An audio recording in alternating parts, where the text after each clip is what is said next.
Bismillahirrahmanirrahim. Assalamualaikum warahmatullahi wabarakatuh.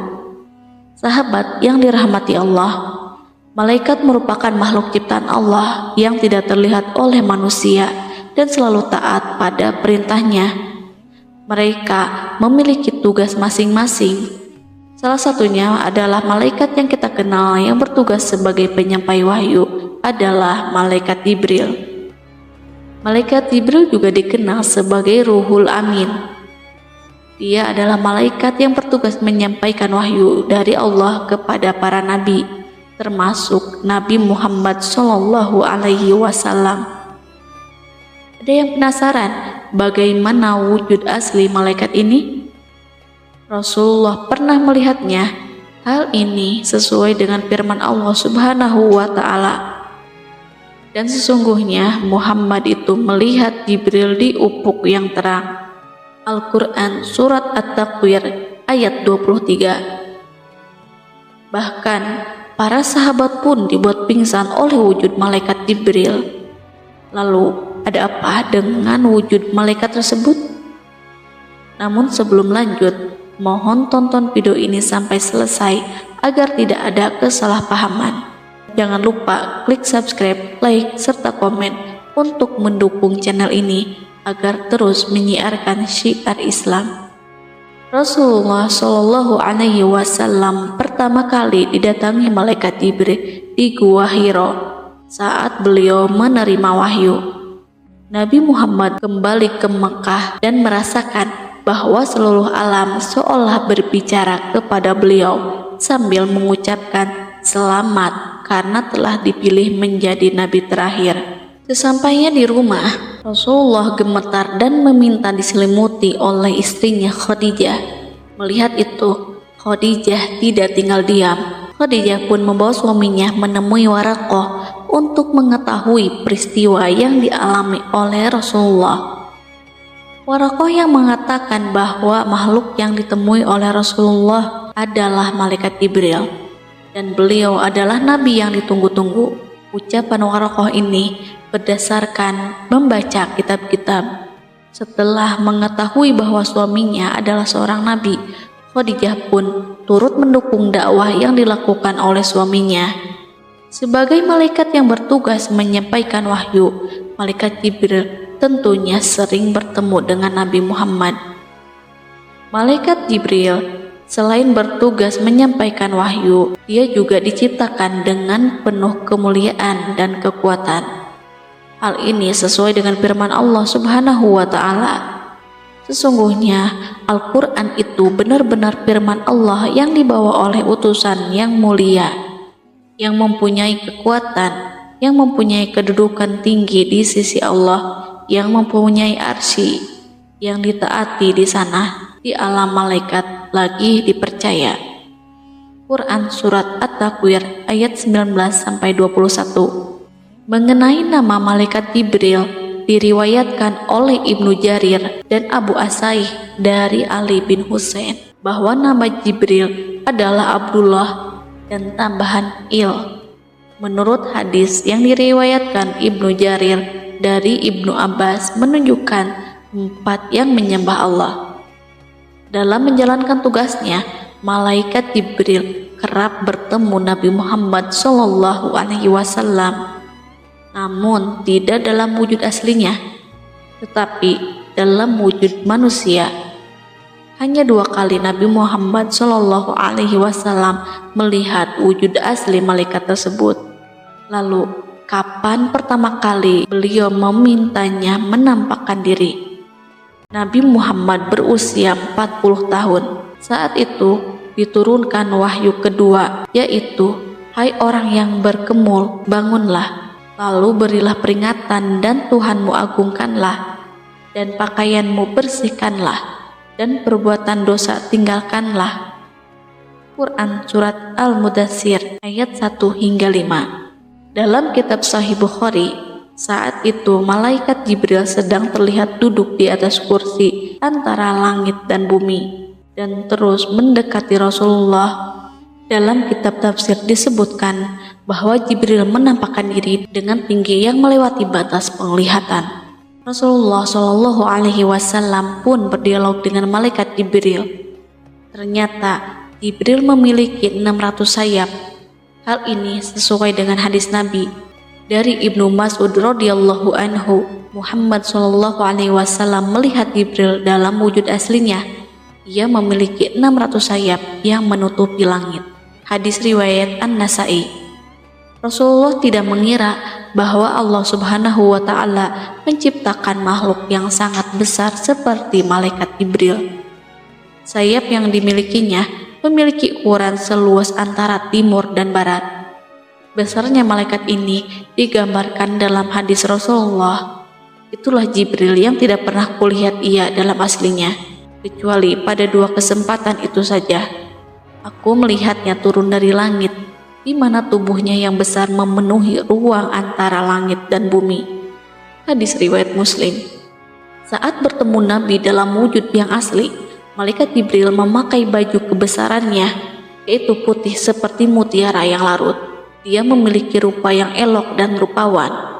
Bukan hanya itu, malaikat Jibril juga mempunyai kekuatan dahsyat. Momen kedua, Nabi Muhammad Shallallahu Alaihi Wasallam melihat wujud asli malaikat Jibril adalah ketika peristiwa Isra Mi'raj, sebagaimana firman Allah Subhanahu wa Ta'ala. Dan sesungguhnya Muhammad telah melihat Jibril itu dalam rupanya yang asli pada waktu yang lain, yaitu di Sidratul Muntaha. Di dekatnya ada surga tempat tinggal. Quran Surat An-Najm ayat 13-15. Ketika itu Nabi Muhammad Shallallahu Alaihi Wasallam sampai di pos perjalanan Sidratul Muntaha. Malaikat Jibril tidak sanggup lagi menemani beliau menghadap Allah Subhanahu wa Ta'ala. Jibril mengatakan bahwa dia tidak mampu mendekati Allah Ta'ala. Dia perlu 60.000 tahun untuk terbang agar bisa menemui Sang Pencipta. Jika terus memaksakan diri untuk menemui Allah, ia akan hancur dan luluh. Terkadang ketika Nabi Muhammad Shallallahu Alaihi Wasallam sedang berjalan, ia menyaksikan wujud Jibril memenuhi cakrawala, dan jika dia berpaling, dia tetap menyaksikan wujud Jibril di hadapannya. Hal ini menggambarkan betapa besar fisik Jibril dalam pandangan mata manusia. Apakah Nabi Muhammad saja yang tidak mengira bahwa malaikat Jibril memiliki wujud yang menakjubkan? Ternyata sahabat Hamzah bin Abdullah pernah meminta Rasulullah untuk memperlihatkan wujud asli malaikat Jibril. Hamzah sudah diperingatkan oleh Rasulullah bahwa ia tak akan mampu melihat malaikat tersebut. Namun Hamzah tetap teguh pada pendiriannya. Kemudian Rasulullah Shallallahu Alaihi Wasallam bersabda, "Duduklah." Lalu Jibril duduk di atas sebuah kayu di Ka'bah. Kemudian Nabi pun bersabda kepada Hamzah, "Bukalah matamu lalu lihatlah." Kemudian Hamzah membuka mata dan melihat 2 kaki Jibril seperti batu permata yang hijau. Sahabat Hamzah pun jatuh pingsan. Malaikat Jibril memiliki kedudukan istimewa karena ia adalah malaikat yang paling dekat dengan Allah. Selain menyampaikan wahyu, ia pula lah malaikat yang mengurus semua kebutuhan hamba Allah. Hal ini sesuai dengan hadis Rasulullah. Sesungguhnya Jibril mengurus segala kebutuhan semua hamba. Bila orang mukmin berdoa, Allah berfirman, "Wahai Jibril, tahanlah kebutuhan hambaku ini, sebab aku mencintainya dan mencintai suaranya." Dan bila orang kafir berdoa, Allah berfirman, "Wahai Jibril, penuhilah kebutuhan hambaku, sebab aku membencinya dan membenci suaranya." Diriwayatkan oleh Al-Baihaqi dan As-Sabuni dari Jabir bin Abdillah. Salah satu keistimewaan bulan Ramadan adalah satu malam yang disebut sebagai malam Lailatul Qadar. Pada malam Lailatul Qadar disebutkan bahwa seluruh malaikat akan turun ke bumi dengan membawa rahmat. Malaikat yang memimpin para malaikat turun ke bumi adalah Jibril. Peristiwa ini juga menjadi petunjuk bahwa Jibril masih turun ke dunia untuk tugas lainnya. Al-Quran memberikan petunjuk tentang kehadiran Jibril saat Lailatul Qadar melalui surat Al-Qadar ayat 4. Pada kata ruh, mayoritas ulama berpendapat bahwa itu adalah nama dari malaikat Jibril yang menjadi pemimpin atas malaikat lainnya. Pada malam itu, turun malaikat-malaikat dan malaikat Jibril dengan izin Tuhannya untuk mengatur segala urusan. Quran Surat Al-Qadar ayat 4. Ibnu Sabit juga menyebutkan bahwa malaikat Jibril turut mendapat tugas mengatur angin dan bala tentara. Urusan dunia ini diatur oleh 4 malaikat, yaitu Jibril, Mikail, malaikat maut Ijrail, dan Israfil. Jibril ditugasi mengatur angin dan bala tentara. Mikail ditugasi mengatur tetesan air hujan dan tumbuh-tumbuhan. Malaikat maut ditugasi untuk mencabut nyawa, sedangkan Israfil turun membawa perintah dan urusan kepada mereka. Dalam sebuah riwayat disebutkan bahwa malaikat Jibril juga bertugas membawa kehancuran dan kemenangan perang atas kehendak Allah. Dalam kitab Induk Lauh Mahfuz terdapat segala sesuatu yang pasti terjadi hingga hari kiamat.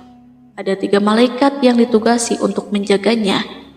Jibril ditugasi untuk menurunkan kitab kepada para rasul. Jibril juga ditugasi untuk membawa kehancuran apabila Allah berkehendak untuk menghancurkan suatu kaum. Dan Allah menugasinya untuk membawa kemenangan pada waktu terjadi peperangan. Allah menugasi Mikail untuk menjaga, menurunkan hujan dan menumbuhkan tanaman bumi. Allah menugasi malaikat maut untuk mencabut nyawa apabila dunia telah lenyap. Maka Allah mengumpulkan malaikat yang menjaga mereka dan membandingkan dengan kitab, lalu mereka mendapatinya sama persis. Hadis riwayat Ibnu Abi Syaibah. Salah satu tugas malaikat Jibril selain menyampaikan wahyu adalah menjadi pemimpin para malaikat. Setelah iblis dihukum dan dilaknat oleh Allah Subhanahu wa Ta'ala, tonggak kepemimpinan para malaikat yang sebelumnya dipegang oleh iblis kini diambil alih oleh malaikat Jibril. Di antara malaikat yang dipimpin oleh Jibril adalah malaikat pemikul Arasy, pemikul ciptaan Allah yang terbesar. Rasulullah bersabda, "Aku diizinkan untuk menceritakan tentang salah satu malaikat Allah pemikul Arasy, yaitu antara daging telinga tempat anting dengan pundaknya sejauh 700 tahun perjalanan." Hadis riwayat Abu Daud. Wallahu a'lam bishawab.